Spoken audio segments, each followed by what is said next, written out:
ಕಾರಣ ಸುವರ್ಣಸೌಧದಲ್ಲೇನು ಕಾಂಗ್ರೆಸ್ ಪಕ್ಷದ ಪುಡಾರಿಗಳು ಸುವರ್ಣಸೌಧದ ಒಳಗಡೆ ನುಗ್ಗಿ ಪಕ್ಷದ ನಮ್ಮ ಮುಖಂಡರು ವಿಧಾನ ಪರಿಷತ್ತಿನ ಸದಸ್ಯರಾಗಿರ್ತಕ್ಕಂಥ ಸಿ.ಟಿ. ರವಿ ಅವರ ಮೇಲೆ ಹಲ್ಲೆ ಮಾಡ್ತಕ್ಕಂಥ ಒಂದು ಪ್ರಯತ್ನ ನಡೀತು ನಿನ್ನೆ ದಿನ. ತದನಂತರದಲ್ಲಿ ರಾಜ್ಯ ಸರ್ಕಾರ ಒಂದು FIR ಅನ್ನು ರಿಜಿಸ್ಟರ್ ಮಾಡಿ ಸಿ.ಟಿ. ರವಿ ಅವರನ್ನು ಅರೆಸ್ಟ್ ಮಾಡಿ, ಅರೆಸ್ಟ್ ಅಷ್ಟೇ ಮಾಡಿರ್ತಕ್ಕಂಥದ್ದಲ್ಲ, ಕಾನೂನು ಬಾಹಿರವಾಗಿ ಸಿ.ಟಿ. ರವಿ ಅವರನ್ನು ನಿನ್ನೆ ದಿನ ಪೊಲೀಸರು ಅರೆಸ್ಟ್ ಮಾಡಿರ್ತಕ್ಕಂಥದ್ದು. ಅರೆಸ್ಟ್ ಮಾಡಿಕೊಂಡು ಖಾನಾಪುರ ಪೊಲೀಸ್ ಸ್ಟೇಷನ್ಗೆ ಕರ್ಕೊಂಡೋಗಿ ರಾತ್ರಿ 12 ಗಂಟೆಗೆ ಬೆಂಗಳೂರಿಗೆ ಕರ್ಕೊಂಡು ಹೋಗ್ತೀವಿ ಅಂತ ಹೇಳಿ ಪೊಲೀಸ್ ಸ್ಟೇಷನ್ನಲ್ಲೇ ಸಿ.ಟಿ. ರವಿ ಅವರ ಮೇಲೆ ಹಲ್ಲೆ ನಡೀತದೆ. ಪೊಲೀಸವರಿಂದನೇ ಹಲ್ಲೆ ನಡೀತದೆ. ರಕ್ತ ಸುರಿತಾ ಇದೆ ತಲೆಯಿಂದ. ಅದು ಯಾವುದನ್ನು ಕೂಡ ಲೆಕ್ಕಿಸದೆ ಪೊಲೀಸರ ದುರ್ವರ್ತನೆ ಹೇಗಿತ್ತಪ್ಪ ಅಂತ ಹೇಳಿದರೆ, ಒಬ್ಬ ಜನಪ್ರತಿನಿಧಿ ಇವತ್ತು ತಲೆಯಲ್ಲಿ ಪೆಟ್ಟು ಬಿದ್ದು ರಕ್ತ ಸುರಿತಾ ಇದೆ. ಮಾನವೀಯತೆ ದೃಷ್ಟಿಯಿಂದ ಅವರು, ಮನುಷ್ಯತ್ವ ಇರೋರು ತತ್ಕ್ಷಣ ಅವ್ರನ್ನ ಆಸ್ಪತ್ರೆಗೆ ಕರ್ಕೊಂಡು ಹೋಗಬೇಕಾಗಿತ್ತು. ಅದನ್ನು ಕೂಡ ಮಾಡೋದಿಲ್ಲ ಪೊಲೀಸರು. ಸಿ.ಟಿ. ರವಿ ಅವ್ರನ್ನ ಸ್ಕಾರ್ಪಿಯೋದಲ್ಲಿ ಕೂರಿಸ್ಕೊಂಡು ಬೆಂಗಳೂರಿಗೆ ಕರ್ಕೊಂಡು ಹೋಗ್ತೀವಿ ಅಂಥೇಳಿ 500 ಕಿಲೋಮೀಟರ್ ಅಷ್ಟು ರಾತ್ರಿ 12 ಗಂಟೆಗೆ ವಾಹನ ಶುರುವಾಗಿರ್ತಕ್ಕಂಥದ್ದು. ವಾಹನದಲ್ಲಿ ಕೂರಿಸ್ಕೊಂಡು ಹೊರಟಿರ್ತಕ್ಕಂಥವ್ರು ಅಲ್ಲಿ 3 ಜಿಲ್ಲೆಗಳು ಸುತ್ತರಿಸಿ ಅವ್ರನ್ನ ಒಂದು ಕಡೆ ಕಾಡಲ್ಲಿ ಹೋಗಿ ನಿಲ್ಲಿಸ್ತಾರೆ ಕಾರನ್ನು, ಮತ್ತೊಂದು ಕಡೆ ನಿರ್ಜನ ಪ್ರದೇಶಕ್ಕೆ ತೆಗೆದುಕೊಂಡೋಗಿ ನಿಲ್ಲಿಸ್ತಾರೆ. ಒಂದು ರೀತಿ ಭಯ ಹುಟ್ಟಿಸ್ತಕ್ಕಂಥ ರೀತಿಯಲ್ಲಿ ತಲೆಗೆ ಪೆಟ್ಟು ಬಿದ್ದು 3-3.5 ತಾಸಾದರೂ ಕೂಡ ಅವ್ರಿಗೆ ಆಸ್ಪತ್ರೆಗೆ ಕರ್ಕೊಂಡು ಹೋಗೋದಿಲ್ಲ. ಕೊನೆಗೆ ಯಾವುದೋ ಒಂದು ಪೊಲೀಸ್ ಸ್ಟೇಷನಲ್ಲಿ ಯಾವುದೋ ಒಂದು ನರ್ಸ್ ಬಂದು ಟ್ರೀಟ್ಮೆಂಟ್ ಕೊಡ್ತಕ್ಕಂಥದ್ದು. ಮತ್ತು ಸಿ.ಟಿ. ರವಿ ಅವರು ಹೇಳಿಕೆಯನ್ನು ಕೂಡ ಕೊಟ್ಟಿದ್ದಾರೆ ಮ್ಯಾಜಿಸ್ಟ್ರೇಟ್ ಮುಂದೆ ಬೆಳಗಾವಿನಲ್ಲಿ.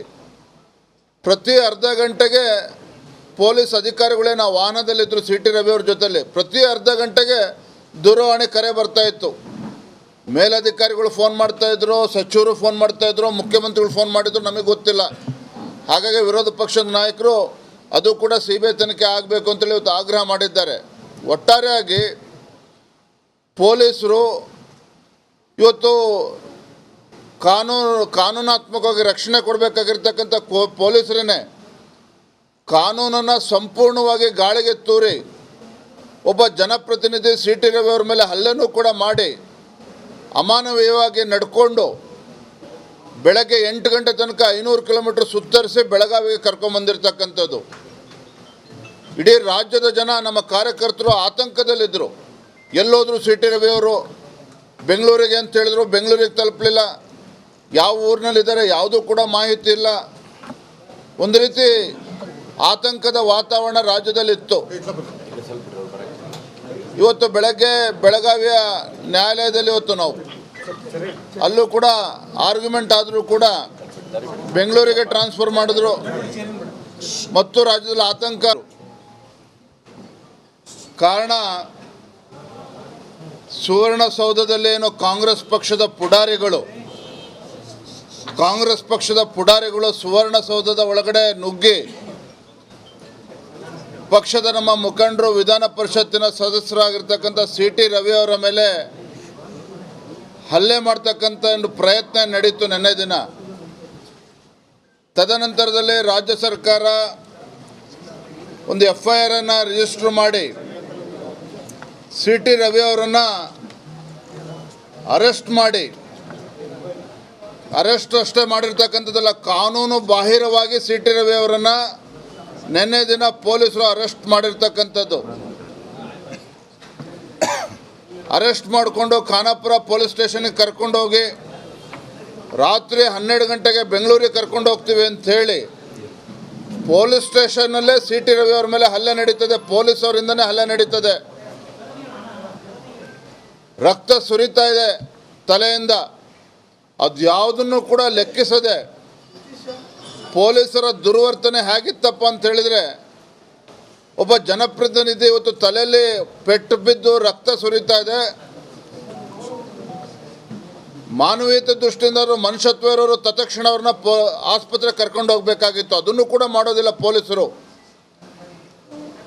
ಸಿ ಟಿ ರವಿ ಅವ್ರನ್ನ ಸ್ಕಾರ್ಪಿಯೋದಲ್ಲಿ ಕೂರಿಸ್ಕೊಂಡು ಬೆಂಗಳೂರಿಗೆ ಕರ್ಕೊಂಡು ಹೋಗ್ತೀವಿ ಅಂಥೇಳಿ 500 ಕಿಲೋಮೀಟರ್ ಅಷ್ಟು ರಾತ್ರಿ 12 ಗಂಟೆಗೆ ವಾಹನ ಶುರುವಾಗಿರ್ತಕ್ಕಂಥದ್ದು, ವಾಹನದಲ್ಲಿ ಕೂರಿಸ್ಕೊಂಡು ಹೊರಟಿರ್ತಕ್ಕಂಥವ್ರು ಅಲ್ಲಿ 3 ಜಿಲ್ಲೆಗಳು ಸುತ್ತರಿಸಿ ಅವ್ರನ್ನ ಒಂದು ಕಡೆ ಕಾಡಲ್ಲಿ ಹೋಗಿ ನಿಲ್ಲಿಸ್ತಾರೆ ಕಾರನ್ನು, ಮತ್ತೊಂದು ಕಡೆ ನಿರ್ಜನ ಪ್ರದೇಶಕ್ಕೆ ತೆಗೆದುಕೊಂಡೋಗಿ ನಿಲ್ಲಿಸ್ತಾರೆ. ಒಂದು ರೀತಿ ಭಯ ಹುಟ್ಟಿಸ್ತಕ್ಕಂಥ ರೀತಿಯಲ್ಲಿ ತಲೆಗೆ ಪೆಟ್ಟು ಬಿದ್ದು 3-3.5 ತಾಸಾದರೂ ಕೂಡ ಅವ್ರಿಗೆ ಆಸ್ಪತ್ರೆಗೆ ಕರ್ಕೊಂಡು ಹೋಗೋದಿಲ್ಲ. ಕೊನೆಗೆ ಯಾವುದೋ ಒಂದು ಪೊಲೀಸ್ ಸ್ಟೇಷನಲ್ಲಿ ಯಾವುದೋ ಒಂದು ನರ್ಸ್ ಬಂದು ಟ್ರೀಟ್ಮೆಂಟ್ ಕೊಡ್ತಕ್ಕಂಥದ್ದು. ಮತ್ತು ಸಿ ಟಿ ರವಿ ಅವರು ಹೇಳಿಕೆಯನ್ನು ಕೂಡ ಕೊಟ್ಟಿದ್ದಾರೆ ಮ್ಯಾಜಿಸ್ಟ್ರೇಟ್ ಮುಂದೆ ಬೆಳಗಾವಿನಲ್ಲಿ. ಪ್ರತಿ ಅರ್ಧ ಗಂಟೆಗೆ ಪೊಲೀಸ್ ಅಧಿಕಾರಿಗಳೇ ನಾವು ವಾಹನದಲ್ಲಿದ್ದರು ಸಿ ಟಿ ರವಿ ಅವ್ರ ಜೊತೆಲಿ. ಪ್ರತಿ ಅರ್ಧ ಗಂಟೆಗೆ ದೂರವಾಣಿ ಕರೆ ಬರ್ತಾಯಿತ್ತು. ಮೇಲಧಿಕಾರಿಗಳು ಫೋನ್ ಮಾಡ್ತಾಯಿದ್ರು, ಸಚಿವರು ಫೋನ್ ಮಾಡ್ತಾಯಿದ್ರು, ಮುಖ್ಯಮಂತ್ರಿಗಳು ಫೋನ್ ಮಾಡಿದ್ರು, ನಮಗೆ ಗೊತ್ತಿಲ್ಲ. ಹಾಗಾಗಿ ವಿರೋಧ ಪಕ್ಷದ ನಾಯಕರು ಅದು ಕೂಡ ಸಿ ಬಿ ಐ ತನಿಖೆ ಆಗಬೇಕು ಅಂತೇಳಿ ಇವತ್ತು ಆಗ್ರಹ ಮಾಡಿದ್ದಾರೆ. ಒಟ್ಟಾರೆಯಾಗಿ ಪೊಲೀಸರು ಇವತ್ತು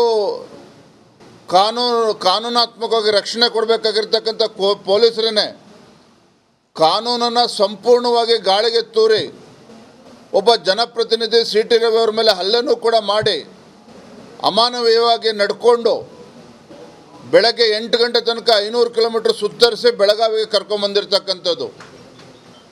ಇಡೀ ರಾಜ್ಯದ ಜನ, ನಮ್ಮ ಕಾರ್ಯಕರ್ತರು ಆತಂಕದಲ್ಲಿದ್ದರು. ಎಲ್ಲೋದ್ರು ಸಿ ಟಿ ರವಿ ಅವರು ಬೆಂಗಳೂರಿಗೆ ಅಂತ ಹೇಳಿದ್ರು, ಬೆಂಗಳೂರಿಗೆ ತಲುಪಲಿಲ್ಲ. ಯಾವ ಊರಿನಲ್ಲಿದ್ದಾರೆ ಯಾವುದೂ ಕೂಡ ಮಾಹಿತಿ ಇಲ್ಲ. ಒಂದು ರೀತಿ ಆತಂಕದ ವಾತಾವರಣ ರಾಜ್ಯದಲ್ಲಿತ್ತು. ಇವತ್ತು ಬೆಳಗ್ಗೆ ಬೆಳಗಾವಿಯ ನ್ಯಾಯಾಲಯದಲ್ಲಿ ಇವತ್ತು ನಾವು ಅಲ್ಲೂ ಕೂಡ ಆರ್ಗ್ಯುಮೆಂಟ್ ಆದರೂ ಕೂಡ ಬೆಂಗಳೂರಿಗೆ ಟ್ರಾನ್ಸ್ಫರ್ ಮಾಡಿದ್ರು ಮತ್ತು ರಾಜ್ಯದಲ್ಲಿ ಆತಂಕ. ಕಾರಣ ಸುವರ್ಣಸೌಧದಲ್ಲೇನು ಕಾಂಗ್ರೆಸ್ ಪಕ್ಷದ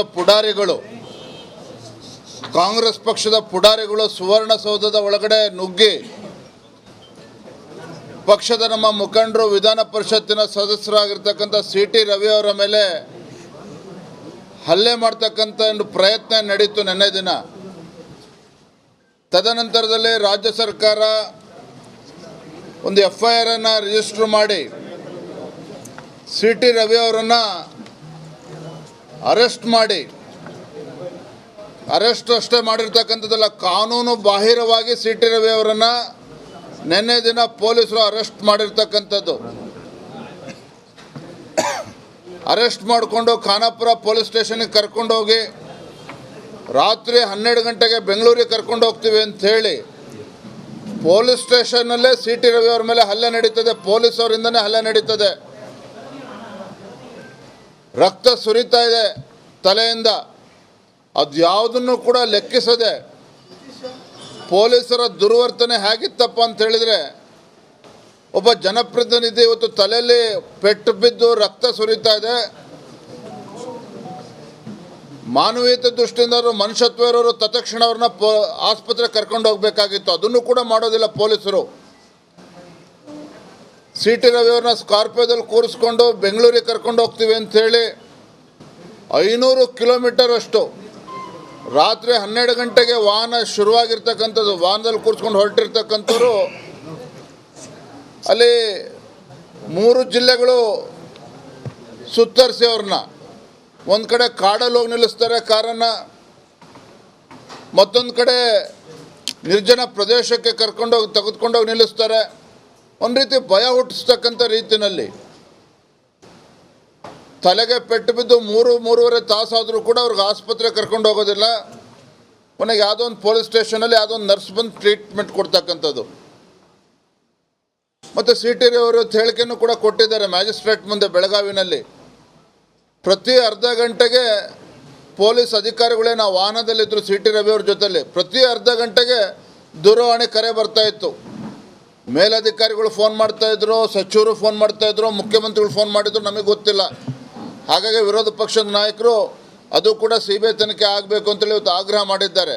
ಒಟ್ಟಾರೆಯಾಗಿ ಪೊಲೀಸರು ಇವತ್ತು ಕಾನೂನಾತ್ಮಕವಾಗಿ ರಕ್ಷಣೆ ಕೊಡಬೇಕಾಗಿರ್ತಕ್ಕಂಥ ಪೊಲೀಸರೇ ಕಾನೂನನ್ನು ಸಂಪೂರ್ಣವಾಗಿ ಗಾಳಿಗೆ ತೂರಿ ಒಬ್ಬ ಜನಪ್ರತಿನಿಧಿ ಸಿ ಟಿ ರವಿ ಅವ್ರ ಮೇಲೆ ಹಲ್ಲೆನೂ ಕೂಡ ಮಾಡಿ ಅಮಾನವೀಯವಾಗಿ ನಡ್ಕೊಂಡು ಬೆಳಗ್ಗೆ 8 ಗಂಟೆ ತನಕ 500 ಕಿಲೋಮೀಟ್ರ್ ಸುತ್ತರಿಸಿ ಬೆಳಗಾವಿಗೆ ಕರ್ಕೊಂಬಂದಿರ್ತಕ್ಕಂಥದ್ದು.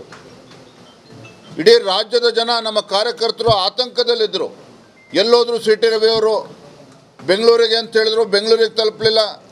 ಯಾವ ಊರಿನಲ್ಲಿದ್ದಾರೆ ಯಾವುದೂ ಕೂಡ ಮಾಹಿತಿ ಇಲ್ಲ.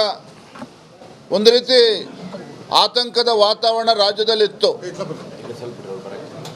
ಇವತ್ತು ಬೆಳಗ್ಗೆ ಬೆಳಗಾವಿಯ ನ್ಯಾಯಾಲಯದಲ್ಲಿ ಇವತ್ತು ನಾವು ಅಲ್ಲೂ ಕೂಡ ಆರ್ಗ್ಯುಮೆಂಟ್ ಆದರೂ ಕೂಡ ಬೆಂಗಳೂರಿಗೆ ಟ್ರಾನ್ಸ್ಫರ್ ಮಾಡಿದ್ರು ಮತ್ತು ರಾಜ್ಯದಲ್ಲಿ ಆತಂಕ